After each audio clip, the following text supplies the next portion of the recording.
everyone, welcome back to Brainipedia Skills. I'm Neha, your polity teacher, and in today's video, we are going to discuss about the parliamentary system. एक parliamentary system क्या होता है, या क्या इसके functions होते हैं, क्या डिसएडवांटेज होते हैं, क्या एडवांटेजेस होते हैं. बेसिकली पार्लियामेंट्री सिस्टम का पूरा जो रोल है एक कॉन्स्टिट्यूशन में, specially in context of India, वो क्या होता है एंड पार्लियामेंट्री सिस्टम किस तरीके से वर्क करता है and what are the powers and functions of parliamentary system, ये हम इस वीडियो में डिस्कस करने वाले हैं. So let's get started. देखिए, अब ये जो पार्लियामेंट्री सिस्टम होता है ये एक इस तरीके की गवर्नमेंट होती है जहाँ पे एग्जीक्यूटिव भी लेजिस्लेचर का पार्ट होते हैं. एग्जीक्यूटिव भी लेजिस्लेचर का पार्ट होते हैं मतलब आप सभी को पता है कि जो प्राइम मिनिस्टर की पोस्ट होती है, जो मिनिस्टर की पोस्ट होती है, वो एग्जीक्यूटिव के अंदर में आते हैं. जो एग्जीक्यूटिव होता है, एग्जीक्यूटिव का मतलब होता है कि लेजिस्लेचर में जो भी लॉ फ्रेमिंग हो रही है, जो भी रूल्स एंड रेगुलेशंस को बनाया जा रहा है, उन चीज़ को एग्जीक्यूट कराना, उन चीज़ को इम्प्लीमेंट कराने का जो वर्क होता है वो प्राइम मिनिस्टर एंड उनके जो अदर मिनिस्टर्स होते हैं, जिन्हें हम काउंसिल ऑफ मिनिस्टर्स के नाम से जानते हैं, उनके पास होता है. इन काउंसिल ऑफ मिनिस्टर्स के पास अलग अलग पोर्टफोलियो होता है, यानी कि अलग अलग डिपार्टमेंट इन्हें दिया जाता है जिसके ऊपर वो वर्क करते हैं एंड जिस पर्टिकुलर डिपार्टमेंट के लिए वो कम्प्लीटली रिस्पॉन्सिबल होते हैं. राइट. तो यहाँ पे हमने देखा कि ये जो हमारा पार्लियामेंट्री सिस्टम होता है, इसमें हमारे प्राइम मिनिस्टर एक एग्जीक्यूटिव की तरह वर्क करते हैं और उनके जो काउंसिल ऑफ मिनिस्टर्स होते हैं वो भी एग्जीक्यूटिव की तरह वर्क करते हैं, लेकिन उसके बाद भी वो हमारे लेजिस्लेचर यानी पार्लियामेंट का भी हिस्सा हमें देखने को मिलते हैं. एंड ये जो हमारे प्रेसिडेंट हैं या फिर इनके काउंसिल ऑफ मिनिस्टर्स हैं, मतलब अब यहाँ पे क्या होने वाला है कि ये पार्लियामेंट में भी बैठेंगे, पार्लियामेंट्स की मीटिंग्स भी अटेंड करने वाले हैं. अपार्ट फ्रॉम दैट ये एज अ एग्जीक्यूटिव भी उस पर्टिकुलर लॉ को इम्प्लीमेंट कराने के लिए वर्क करने वाले हैं. मतलब इनका काम सिर्फ कोई एक नहीं है. यूजुअली क्या होता है, एग्जीक्यूटिव का वर्क अलग होता है, लेजिस्लेचर का वर्क अलग होता है कि हाँ भाई कोई और इंसान एग्जीक्यूट कर रहा है और कोई और इंसान उस चीज़ को इम्प्लीमेंट कर रहा है, उस चीज़ की फ्रेमिंग कर रहा है, उस चीज़ को बनाने की कोशिश कर रहा है. लेकिन यहाँ पे हमें क्या देखने को मिलता है, पार्लियामेंट्री सिस्टम में जो हमारे एग्जीक्यूटिव है वही क्या करने वाले हैं, यहाँ पे लेजिस्लेचर का भी हिस्सा होने वाले हैं. चलिए आगे बात करते हैं. The government stays in power as long as it has the support of the majority in the legislature. अगर हम बात करें पार्लियामेंट्री सिस्टम में जो गवर्नमेंट है वो कब तक पावर को होल्ड कर सकती है. यूजुअली यहाँ पे टेन्योर होता है, जैसे इंडिया में 5 ईयर्स का टेन्योर होता है, बट उस 5 साल के टेन्योर में भी जो गवर्नमेंट है वो कोलैप्स हो सकती है, सरकार जो है वो गिर सकती है. अगर सरकार को नहीं गिरना है, यानी कि सरकार को आपको कोलैप्स होने से बचाना है, तो उसके लिए क्या कंडीशन है कि आपके पास जो सपोर्ट है, जो कॉन्फिडेंस है मेजॉरिटी का, वो होना चाहिए लेजिस्लेचर में. अगर मेजॉरिटी आपके पास है, मेजॉरिटी ऑफ पीपल आपको सपोर्ट करते हैं, आपकी गवर्नमेंट को सपोर्ट करते हैं, तो आप अपना टेन्योर बहुत आराम से पार्लियामेंट में कंप्लीट कर सकते हैं. देखिए, देन इसके बाद this system emphasize cooperation between the legislative and executive branches. यहाँ पे हमें एग्जांपल्स इसके देखने को मिलेंगे. India and United Kingdom. Basically जो पार्लियामेंट्री सिस्टम होता है, यहाँ पे कोई भी गवर्नमेंट तब तक पावर को होल्ड करती है जब तक इनके पास मेजॉरिटी होती है लेजिस्लेचर में. अगर लेजिस्लेचर में मैक्सिमम पीपल, यानी कि मेजॉरिटी का मतलब क्या होता है, किसी भी पर्टिकुलर पॉपुलेशन का ज़्यादातर हिस्सा, ज़्यादातर लोग, मैक्सिमम लोग, तो मेजॉरिटी अगर आपके पास है, कॉन्फिडेंस अगर आपके पास है लेजिस्लेचर में, तो आप आसानी से अपनी जो गवर्नमेंट है उसे रन कर सकते हैं. आपकी गवर्नमेंट पावर में रहने वाली है. अब यहाँ पर हमें एग्जीक्यूटिव और लेजिस्लेचर दोनों के ही बीच का कॉपरेशन देखने को भी मिल जाता है पार्लियामेंट्री सिस्टम में. अगर हम बात करें एग्जाम्पल्स की, तो एग्जाम्पल्स होने वाले हैं इंडिया एंड यूनाइटेड किंगडम. दोनों में ही हमें पार्लियामेंट्री सिस्टम देखने को मिलता है. नेक्स्ट हम बात करेंगे की फीचर्स की. भाई कौन कौन से की फीचर्स हैं हमारे पार्लियामेंट्री सिस्टम की. सबसे पहला की फीचर हो जाता है head of state versus head of government. देखिए, पार्लियामेंट्री सिस्टम में जो हेड ऑफ स्टेट होते हैं वो कोई अलग इंसान होता है, कोई अलग पर्सनालिटी होते हैं, एंड जो हेड ऑफ गवर्नमेंट होते हैं वो बिल्कुल ही अलग इंसान होते हैं. देखिए, द हेड ऑफ स्टेट जो होते हैं वो होते हैं प्रेसिडेंट इंडिया में, एंड अगर हम बात करें ब्रिटेन के कंटेक्स्ट में तो वो होते हैं मोनार्क. एंड इस में लिया सेरेमोनियल रोल. अब इनका जो रोल होता है ना, ये हमें इतना ज़्यादा यहाँ पे हमें एग्जीक्यूटिव और लेजिस्लेचर में देखने को नहीं मिलता, पार्टिसिपेशन देखने को नहीं मिलता. हालांकि जो सबसे ऊंची पोस्ट होती है, हाईएस्ट पोस्ट होती है कॉन्स्टिट्यूशन के अकॉर्डिंग, वो हेड ऑफ द स्टेट की ही होती है. लेकिन जो एक्चुअल पावर होता है, जो रियल पावर होता है, उसे कौन होल्ड करता है, head of the government. Head of the government होते हैं प्राइम मिनिस्टर. क्योंकि आपने देखा होगा यहाँ पे लेजिस्लेचर में भी हमें प्राइम मिनिस्टर का रोल देखने को मिल रहा है, एग्जीक्यूटिव में भी हमें प्राइम मिनिस्टर का रोल देखने को मिल रहा है। मतलब जब किसी लॉ की फ्रेमिंग हो रही है, किसी नए लॉ को बनाया जा रहा है, तब भी प्राइम मिनिस्टर का रोल आपको वहाँ देखने को मिलेगा। देन जब उस लॉ को, उस पर्टिकुलर रूल या रेगुलेशन को इंडिया में इम्प्लीमेंट कराने की बात आने वाली है, तब भी वहाँ पे आपको प्राइम मिनिस्टर का रोल देखने को मिलने वाला है। तो यहाँ पे ज़्यादा पावर किसके पास है? अगर हम बात करें अकॉर्डिंग टू द कॉन्स्टिट्यूशन, तो मोस्ट पावरफुल जो पर्सनालिटी, जो डिग्निटी रहने वाले हैं इंडिया के कंटेक्स्ट में, वो होंगे हेड ऑफ द स्टेट, जो कि है हमारे प्रेसिडेंट। लेकिन एक्चुअल पावर जो होती है वो होती है हेड ऑफ द गवर्नमेंट के पास, यानी कि प्राइम मिनिस्टर के पास। दूसरी बात हम यहाँ पे करें, collective responsibility. The council of minister is collectively responsible to the parliament.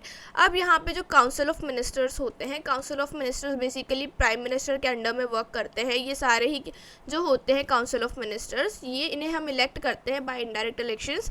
इन्हें अलग अलग पोर्टफोलियो देन पार्लियामेंट में प्रोवाइड किया जाता है कि आप एग्रीकल्चर को लेके वर्क करने वाले हैं, आप हाईवे अथॉरिटी को लेके वर्क करेंगे, कोई डिफेंस मिनिस्टर होता है, कोई होम मिनिस्टर होता है, कोई फॉरेन मिनिस्टर होता है, कोई फाइनेंस मिनिस्टर होता है। सभी को अलग अलग पोर्टफोलियो प्रोवाइड किया जाता है, मतलब सभी को अलग अलग डिपार्टमेंट यहाँ पे प्रोवाइड किया जाता है। देन उसके बाद आगे चल के जो प्रोसेस होता है वो ये है कि ये लोग अब अपने अपने पोर्टफोलियो के लिए, अपने अपने डिपार्टमेंट के लिए पार्लियामेंट को सारे इन्फॉर्मेशन प्रोवाइड करेंगे कि भाई हाँ, हमारे डिपार्टमेंट में इस तरीके की चीज़ें हो रही है। अगर ये कोई भी गलत काम करते हैं अपने डिपार्टमेंट में, या फिर अपने डिपार्टमेंट में कुछ सही तरीके से अपनी एक्टिविटीज़ को परफॉर्म नहीं करते, अपने ड्यूटीज़, अपने फंक्शंस को परफॉर्म नहीं करते हैं, तो पार्लियामेंट में इनकी एक्टिविटीज़ को लेके, इनके पावर्स एंड फंक्शंस को लेके भी सवाल उठाए जा सकते हैं। तो ये रिस्पॉन्सिबल होते हैं टुवर्ड्स पार्लियामेंट अपने वर्क के लिए। जब ये वर्क कर रहे हैं अपने पोर्टफोलियो में या फिर अपने पर्टिकुलर डिपार्टमेंट में, तो इनके लिए ये इंश्योर करना नेसेसरी हो जाता है कि इनका डिपार्टमेंट जो है वो सही तरीके से वर्क करे। इनके पोर्टफोलियो में इन्हें जो भी पर्टिकुलर टॉपिक, जो भी पर्टिकुलर एक एरिया प्रोवाइड किया गया है कि हाँ, आपको इस चीज़ के ऊपर वर्क करना, चाहे वो एग्रीकल्चर है, चाहे वो हाईवे है, या फिर वो डिफेंस या फिर होम मिनिस्ट्री ही क्यों ना हो, हम उस चीज़ में एकदम सही तरीके से वर्क करें। दूसरी बात हमें देखने को मिलती है डुअल एग्जीक्यूटिव्स की। There are 2 executives. हमें यहाँ पे 2 तरीके के एग्जीक्यूटिव्स देखने को मिलते हैं। पहले होते हैं नॉमिनल, जो कि हेड ऑफ स्टेट होते हैं, और दूसरे होते हैं रियल वन, जो कि होते हैं prime minister and council of minister. देखिए, जब भी कोई भी, अगर हम बात करें अमेंडमेंट एक्ट के एग्जांपल से समझते हैं इस चीज़ को, जब भी पार्लियामेंट में कोई बिल इंट्रोड्यूस होता है तो वो बिल एक एक्ट कैसे बनता है, ये हमने अपने प्रीवियस वीडियोस में देखा। तो आज हम देखने वाले हैं उस चीज़ को यहाँ पे फिर से शॉर्ट में। बट देखिए, जब भी कोई बिल हमारे पार्लियामेंट में इंट्रोड्यूस कराया जाता है, तो पहले वो जो बिल होता है वो एक्ट कैसे बनता है, पहले उसे या तो लोकसभा या तो राज्यसभा से पास होना पड़ता है। बेसिकली दोनों ही हाउस, चाहे वो लोकसभा हो चाहे राज्यसभा, दोनों से वहाँ पर पास होना पड़ेगा उसे। एंड जब दोनों ही हाउस ने उसे पास कर दिया है कि भाई ठीक है, हम इस चीज़ को एक्ट बनाना चाहते हैं, देन जब तक प्रेसिडेंट ऑफ इंडिया उस कॉन्स्टिट्यूशनल अमेंडमेंट बिल पे अपने सिग्नेचर नहीं करते, अपने जो एसेंट है, अपनी जो परमिशन है वो प्रोवाइड नहीं करते, तब तक वो कॉन्स्टिट्यूशनल अमेंडमेंट बिल जो है एक एक्ट नहीं बन सकता। मतलब आप उस चीज़ को आगे जाके इम्प्लीमेंट नहीं करा सकते। तो ये भी एक तरीके का एग्जीक्यूटिव का ही पार्ट हो गया कि भाई जब तक ये सर साइन नहीं करेंगे हम आगे तो कुछ कर ही नहीं सकते ना, इनके सिग्नेचर के बिना हम आगे जो प्रोसेस है, आगे का जो प्रोसीजर है उसे हम फॉलो नहीं कर सकते। देन उसके बाद आते हैं रियल वंस, जो कि होते हैं prime minister and council of minister. क्योंकि प्रेसिडेंट का काम साइन करने के बाद खत्म हो जाता है, साइन उन्होंने कर दिया किसी अमेंडमेंट बिल पे, वो बन गया कॉन्स्टिट्यूशनल अमेंडमेंट एक्ट। अब उस एक्ट को किस तरीके से इम्प्लीमेंट कराना है, किस तरीके से उसके फंक्शंस रहने वाले हैं, एंड उस एक्ट का बेनिफिट अपने सिटीजन्स को कैसे प्रोवाइड कराना है, कहाँ पे उसका किस तरीके से इम्प्लीमेंटेशन होगा, ये जो एक्चुअल वर्क होता है वो कौन देखता है आगे चल के, prime minister and council of minister. तो 2 तरीके के एग्जीक्यूटिव देखने को मिले। एक तो नॉमिनल, जिनका काम कितना है कि हम कोई एक्ट जो हमारे पास जो बिल आ रहा है हम उसे साइन कर देंगे और उसे आगे बढ़ा देंगे कि हाँ चलो ठीक है, हमने आपको परमिशन दे दी, आप इंडिया में ये चीज़ें कर सकते हैं, आप इंडिया में इन चीज़ों का इम्प्लीमेंटेशन कर सकते हैं। लेकिन अब जब बात आएगी इम्प्लीमेंटेशन करने की, तो उसका जो एक्चुअल इम्प्लीमेंटेशन होगा वो कौन करने वाला है, यहाँ पे हमारे prime minister and council of minister. मतलब 2 तरीके के एग्जीक्यूटिव हमें पार्लियामेंट्री सिस्टम में देखने को मिलने वाले हैं।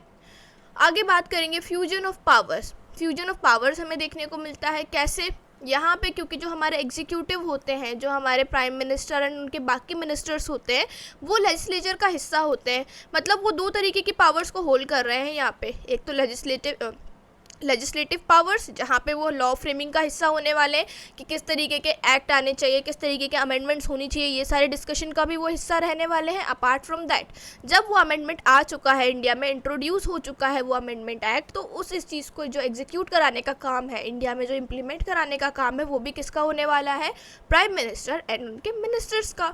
देन उसके बाद हमें बाई कैमरल लेजिस्लेचर देखने को मिलने वाला है। मोस्टली पार्लियामेंट्री सिस्टम में हमें बाई कैमरल लेजिस्लेचर देखने को मिलता है, लेकिन हम इंडिया के कंटेक्स्ट में डिस्कस कर रहे हैं, तो येस, इंडिया में हमें पार्लियामेंट्री सिस्टम में बाई कैमरल लेजिस्लेचर देखने को मिलता है। बाई कैमरल लेजिस्लेचर का मतलब आपको 2 हाउस देखने को मिलने वाले हैं। आपको ऑफकोर्स इंडिया में भी 2 हाउस देखने को मिलते हैं, अपर हाउस यानी कि राज्यसभा, लोअर हाउस यानी कि लोकसभा। 2 तरीके के हाउस आपको देखने को मिलेंगे। देन अगर हम बात करें एडवांटेजेस की, उसके पहले मैं चाहती हूँ कि एक बार हम की फीचर्स को दोबारा से रिवाइज कर लें। Just give me a second.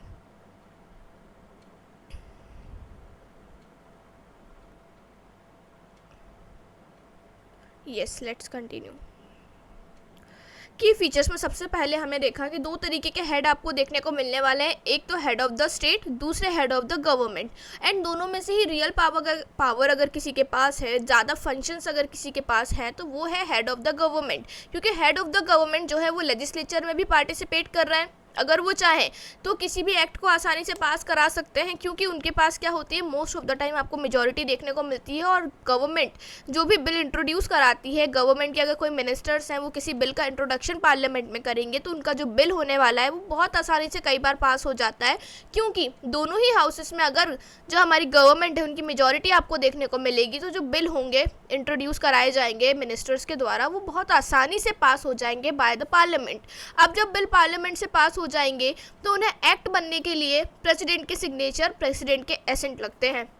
तो प्रेसिडेंट का काम यहाँ पे शुरू होके यहीं पे ख़त्म हो जाता है कि भाई आपके पास कोई बिल आया, आपको सिर्फ उस बिल पे सिग्नेचर करना है, then you are done with the work. तो हमें यहाँ पे 2 तरीके के हेड देखने को मिले। पहला तो हेड ऑफ द स्टेट, जो कि कॉन्स्टिट्यूशन के अकॉर्डिंग सबसे ज़्यादा इंपॉर्टेंट पर्सन होते हैं हमारे स्टेट के, जो कि हैं प्रेसिडेंट। दूसरे आते हैं हेड ऑफ द गवर्नमेंट, जो कि होते हैं प्राइम मिनिस्टर, जो कि एग्जीक्यूटिव का भी काम करते हैं, जो कि लेजिस्लेचर का भी हिस्सा होते हैं।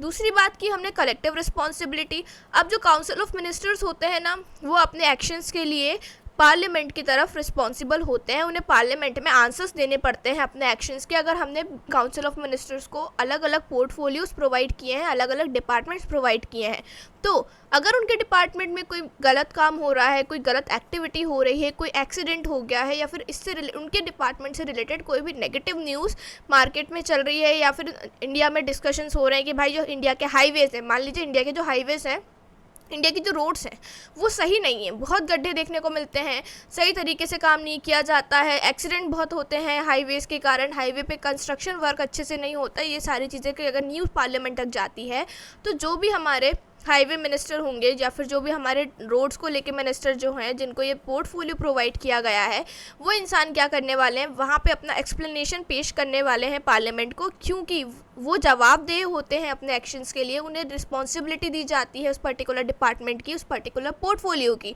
और अगर आपके डिपार्टमेंट में कोई चीज़ सही तरीके से वर्क नहीं कर रही, तो ये आपकी रिस्पॉन्सिबिलिटी है कि आप पार्लियामेंट में उस चीज़ का आंसर दें, उस चीज़ का जो एक पूरा बोलना चाहिए सफाई है, उस चीज़ को पेश करें। फिर डुअल एग्जीक्यूटिव की हमने बात की। 2 तरीके के एग्जीक्यूटिव हमें आपके देखने को मिलने वाले हैं। पहले तो हमारे हेड ऑफ द स्टेट, और हेड ऑफ द स्टेट का कितना काम है एग्जीक्यूटिव में, सिर्फ उन्हें साइन करना है हमारे बिल पे कि हाँ भाई ये आपने हमारे पास बिल लेकर आए, हम आपको परमिशन देते हैं कि आप इस चीज़ को एक्ट बनाइए और all over the India implement कीजिए। अब जब उन्होंने परमिशन दे दी है इम्प्लीमेंटेशन की, तब यहाँ से असली काम चालू होता है, यहाँ से हमारा रियल वर्क स्टार्ट होता है, जिसमें कि हमारे प्राइम मिनिस्टर एंड जो काउंसिल ऑफ मिनिस्टर्स हैं वो उस चीज़ को इम्प्लीमेंट कराने की कोशिश करेंगे, उस चीज़ को एग्जीक्यूट कराने की कोशिश करेंगे ऑल ओवर द इंडिया। फिर हमने देखा fusion of power. Fusion of power में हमने देखा जो प्राइम मिनिस्टर हैं वो एग्जीक्यूटिव होने के साथ साथ लेजिस्लेचर का भी हिस्सा है।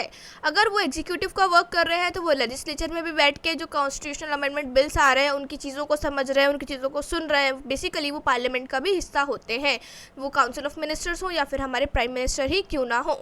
फिर हमने बाई कैमरल लेजिस्लेचर की बात की। यहाँ पे हमें 2 हाउस देखने को मिलते हैं अपने पार्लियामेंट में। एक तो अपर हाउस जो कि होता है राज्यसभा, दूसरा होता है लोअर हाउस जो कि होता है हमारा लोकसभा।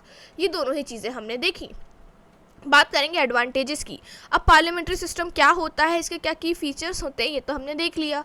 लेकिन जब भी कोई कंसेप्ट इंट्रोड्यूस कराया जाता है तो हम उसके दोनों तरह के तरीके से बात करते हैं, दोनों तरह से उस चीज़ के बारे में समझते हैं। हम उसके एडवांटेजेस भी देखते हैं एंड हम उसके डिसएडवांटेजेस को भी डिस्कस करते हैं। तो सबसे पहले देखेंगे एडवांटेजेस।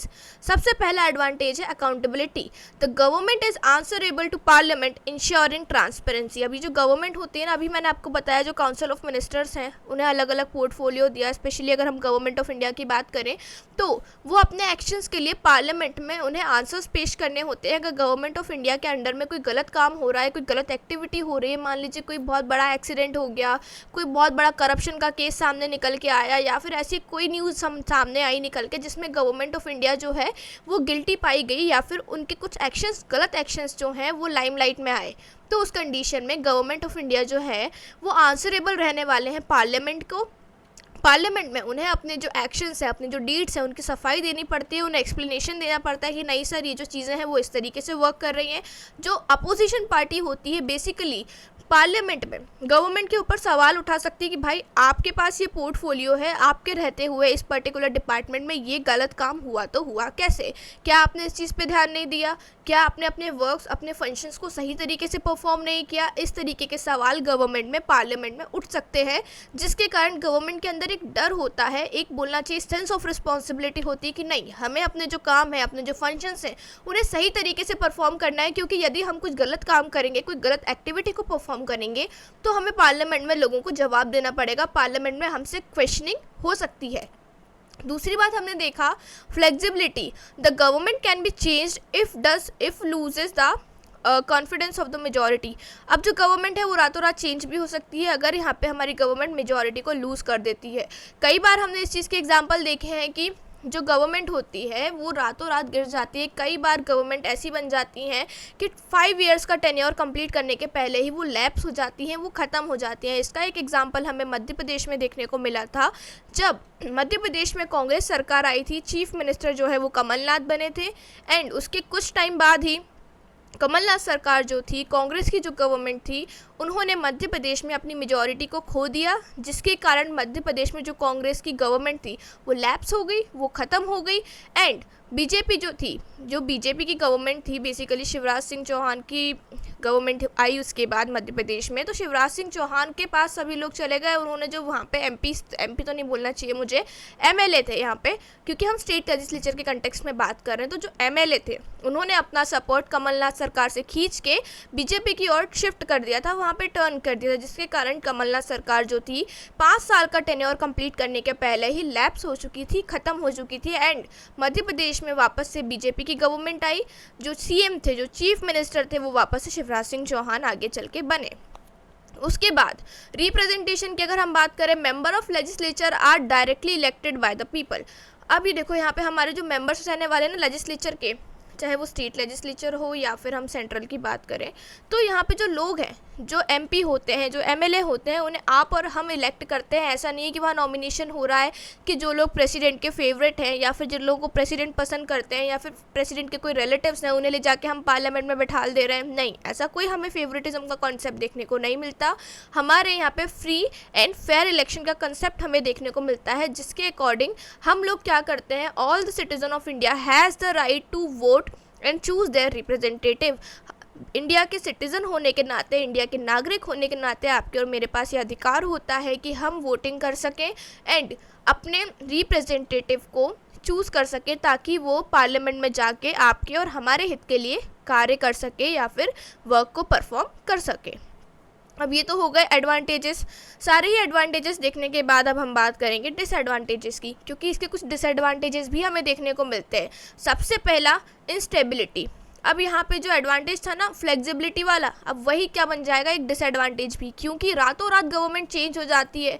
अगर मान लीजिए गवर्नमेंट ने कोई जो प्रोजेक्ट है, कोई गवर्नमेंट उस प्रोजेक्ट पे वर्क कर रही है, किसी डैम के प्रोजेक्ट पे वर्क चल रहा है, किसी रेलवे प्रोजेक्ट पे वर्क चल रहा है, या फिर किसी भी एक पर्टिकुलर प्रोजेक्ट पे जो है गवर्नमेंट वर्क कर रही है, किसी योजना के बारे में बात हो रही है। बहुत सारी योजनाएं होती हैं जो गवर्नमेंट ऑफ इंडिया या फिर कोई पर्टिकुलर स्टेट गवर्नमेंट अपने सिटीजन्स के बेनिफिट के लिए इंट्रोड्यूस कराती हैं। तो जैसे ही गवर्नमेंट चेंज होती है तो कई बार ऐसा देखने को मिला है कि जो न्यू गवर्नमेंट का फॉर्मेशन होता है वो पुरानी गवर्नमेंट के फंक्शंस को, पुरानी गवर्नमेंट की जो योजनाएँ होती हैं, जो पॉलिसीज़ होती हैं, उन्हें कैंसिल कर देते हैं, उन्हें बंद कर देते हैं और अपनी न्यू पॉलिसीज़ को जो सिटीजन्स हैं उनके लिए इंट्रोड्यूस कराते हैं। तो इसके कारण एक इंस्टेबिलिटी देखने को मिलती है, क्योंकि कई बार क्या होता है कि कई प्रोजेक्ट्स को बीच में रोकना पड़ जाता है। अब एकदम से जब पुरानी गवर्नमेंट का वर्क चल रहा है वो काफ़ी हद तक डिस्टर्ब होता है। जब नई गवर्नमेंट का फॉर्मेशन होगा वो अपने नए तरीक़ों से काम को फिर से करना स्टार्ट करेंगे, जिससे कई बार हमें बहुत लंबे टाइम तक कोई प्रोसीजर खींचते हुए दिखता है।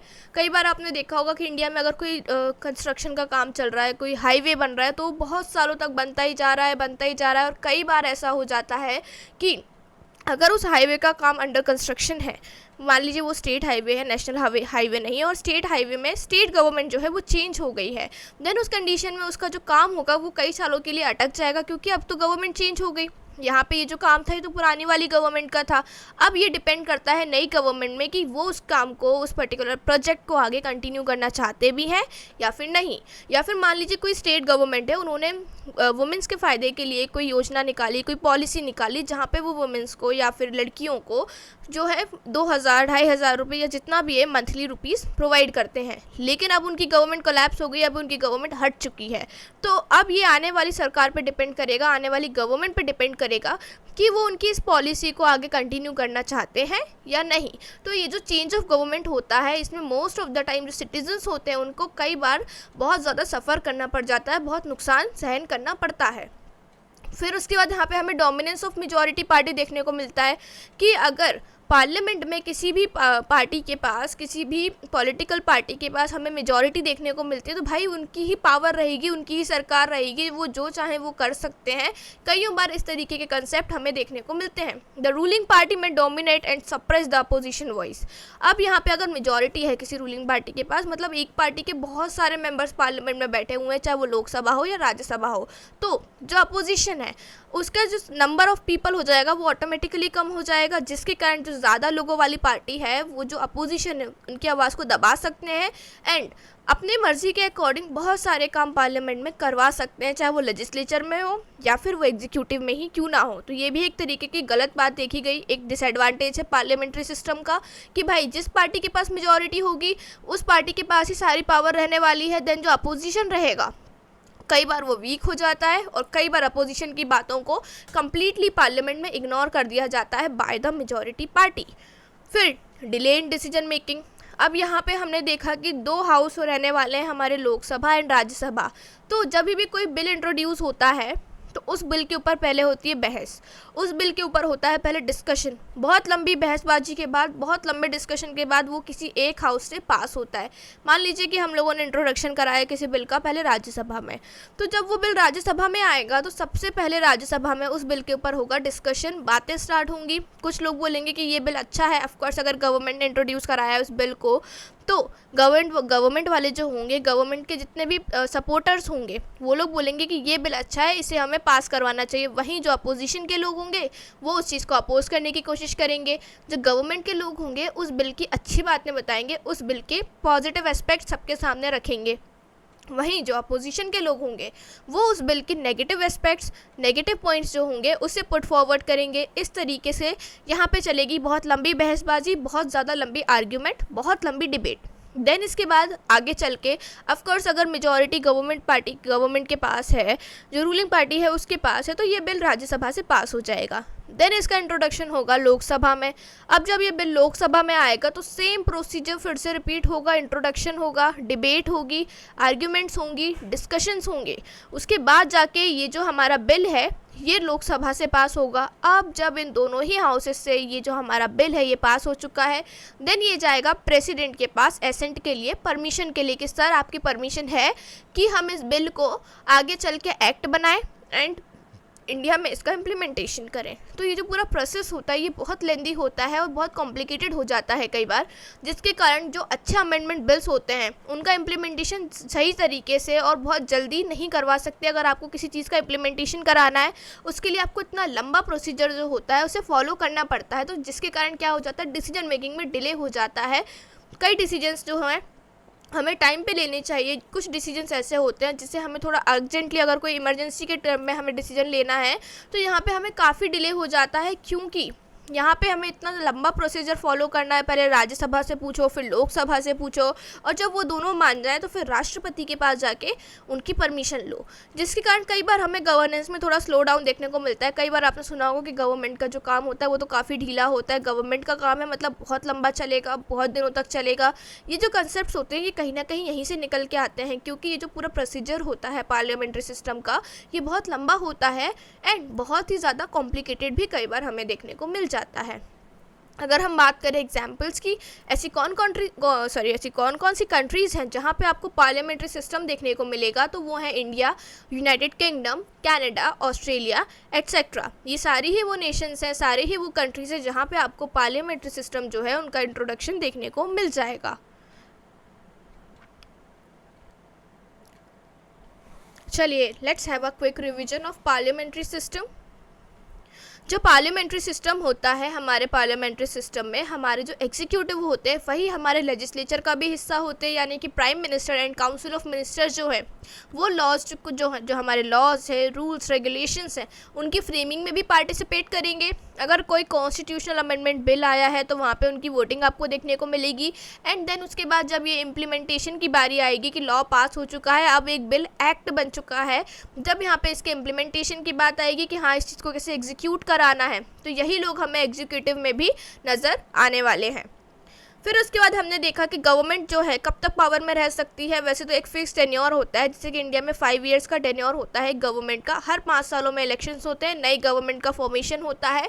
लेकिन उन 5 सालों के अंदर भी अगर गवर्नमेंट अपनी मेजॉरिटी को लूज़ करती है, मतलब लोग जो हैं, अगर मान लीजिए जब इलेक्शन हुआ गवर्नमेंट के पास मेजॉरिटी है, पर 1 या 2 सालों के बाद कुछ एमपीज़ ने, कुछ मेंबर ऑफ पार्लियामेंट ने बोला कि नहीं, हम तो गवर्नमेंट को अब सपोर्ट नहीं करते, अब जो हम हैं हम अपोजिशन पार्टी को सपोर्ट करने वाले हैं या फिर हम किसी और पार्टी को सपोर्ट करेंगे, तो उस कंडीशन में ये चांसेस होते हैं कि जो गवर्नमेंट है वो अपनी मेजॉरिटी को लूज़ कर देगी। वहाँ पर मेजॉरिटी ख़त्म होने के कारण जो हमारी गवर्नमेंट है, जो सरकार है, वो गिर सकती है। फिर इसके बाद हमने देखे की फीचर्स। यहाँ पे 2 हेड देखने को मिलेंगे, एक तो हेड ऑफ़ द स्टेट जो कि होंगे हमारे प्रेसिडेंट, दूसरे होने वाले हेड ऑफ़ द गवर्नमेंट जो कि होंगे हमारे प्राइम मिनिस्टर। इंडिया के कंटेक्स्ट में head of the state president होते हैं एंड यूनाइटेड किंगडम के कंटेक्स्ट में जो हेड ऑफ़ द स्टेट होते हैं वो होते हैं मोनार्क, और हेड ऑफ़ द गवर्नमेंट दोनों ही कंडीशन में हमें प्राइम मिनिस्टर देखने को मिलते हैं। लेकिन यहाँ पे जो पावर्स होती है, जो actual powers, work and functions होते हैं, वो होते हैं प्राइम मिनिस्टर्स के हाथों में, क्योंकि जो प्राइम मिनिस्टर होते हैं वो एग्जीक्यूटिव के में भी अपनी हिस्सेदारी दिखाते हैं, एग्जीक्यूटिव में भी पार्ट लेते हैं, और उसके अलावा लेजिस्लेचर में भी हमें इनका जो बोलना चाहिए भागीदारी, यानी कि इनका जो पार्टिसिपेशन है वो हमें दोनों में ही देखने को मिल जाता है। इसके बाद हमने कलेक्टिव रिस्पॉन्सिबिलिटी की बात की कि काउंसिल ऑफ मिनिस्टर्स को जब हम अलग अलग पोर्टफोलियो प्रोवाइड करते हैं, अलग अलग डिपार्टमेंट्स प्रोवाइड करते हैं, तो वो अपने डिपार्टमेंट के लिए, अपने पोर्टफोलियो के लिए रिस्पॉन्सिबल होते हैं। एंड अगर उनके डिपार्टमेंट में कोई भी गलती हो रही है, कोई गलत एक्टिविटी हो रही है, कोई एक्सीडेंट हो गया या फिर वर्क फंक्शन सही तरीके से नहीं हो रहे हैं, तो हमारे जो काउंसिल ऑफ मिनिस्टर हैं वो हमारे पार्लियामेंट को आंसर देने वाले हैं। पार्लियामेंट में बेसिकली उनसे सवाल पूछा जा सकता है कि भाई आप ये जो वर्क संभाल रहे हैं, पोर्टफोलियो संभाल रहे हैं, इसमें गलतियाँ हो कैसे रही हैं। फिर इसके बाद डुअल एग्जीक्यूटिव की हमने बात करी। 2 तरीके के एग्जीक्यूटिव देखने को मिले, पहले हमारे प्रेसिडेंट, दूसरे हमारे प्राइम मिनिस्टर। अब प्रेसिडेंट एग्जीक्यूटिव कैसे, क्योंकि जब तक प्रेसिडेंट किसी बिल पे साइन नहीं करते, किसी बिल पे अपनी परमिशन प्रोवाइड नहीं करते, एसेंट प्रोवाइड नहीं करते, तब तक वो बिल एक एक्ट नहीं बन सकता, और बिना एक्ट के बने वो एक पूरी कंट्री में इम्प्लीमेंटेशन उसका नहीं हो सकता। फिर इसके बाद जब हमारे प्रेसिडेंट है उन्होंने साइन कर दिया, उन्होंने परमिशन दे दी, तो अब काम स्टार्ट होता है, एक्चुअल वर्क यहीं से स्टार्ट होता है। अब उस चीज़ को पूरे कंट्री में, थ्रू आउट द कंट्री या through out the state implement कौन कराने वाला है, तो वो होंगे हमारे prime minister. Fusion of power की हमने बात करी। अब जो हमारे एग्जीक्यूटिव है वो लेजिस्लेचर का भी पार्ट है, डिस्कस हम कर चुके हैं। बाई कैमरल लेजिस्लेचर हमने देखा। बाई कैमरल लेजिस्लेचर का मतलब है पार्लियामेंट के 2 हाउस रहने वाले हैं, एक तो अपर हाउस जिसे हम राज्यसभा के नाम से जानते हैं, दूसरा होता है लोअर हाउस जिसे हम लोकसभा के नाम से जानते हैं। कुछ एडवांटेजेस देखे हमने, कुछ डिसएडवांटेजेस भी देखे हमने, फिर हमने कुछ एग्जांपल्स देखे जो कि पार्लियामेंट्री सिस्टम जो है उस चीज़ को फॉलो करते हैं। वो कौन कौन सी कंट्रीज़ हैं, India, United kingdom, Australia and Canada. ये सारी ही बातें हमने आज की वीडियो में डिस्कस करी।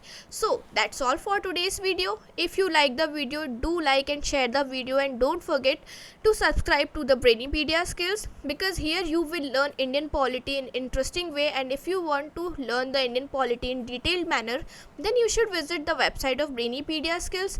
There you will find a detailed course by me on Indian polity. Apart from that, you will also get the easy notes on Indian polity. So if you want to learn the Indian polity just like this in an interesting manner, so you should visit the website of Brainipedia Skills. Till then, keep learning, keep watching, stay healthy and stay happy. Thanks for watching.